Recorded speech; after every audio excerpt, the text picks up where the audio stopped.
আসসালামু আলাইকুম। এই জামাটা সামনে থেকে পেছন পর্যন্ত পুরাটা রাউন্ড করে এভাবে হালকা কুচি দিয়ে অ্যাডজাস্ট করা হয়েছে এবং এটা কিন্তু সামনে কোনো জিপার বা কোনো খোলা লক সিস্টেম নাই।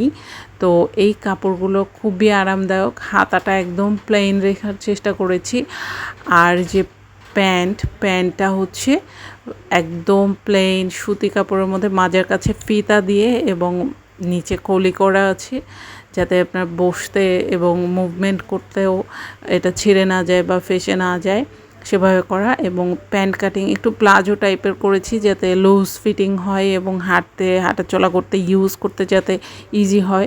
ম্যাটারনিটি ড্রেস তৈরি করার ক্ষেত্রে সবচেয়ে বেশি যে জিনিসটা গুরুত্ব পাই সেটা হচ্ছে কমফোর্টেবল কিনা। সেম ডিজাইন এবং সেম কাজের মধ্যে এই প্রিন্টটাও হবে, ঠিক একটু ডিফারেন্ট। এই প্রিন্টটা কামিজটা একটু শর্ট হবে আর পেটের কাছে ফিতা দিয়ে অ্যাডজাস্ট, কুচি নয়।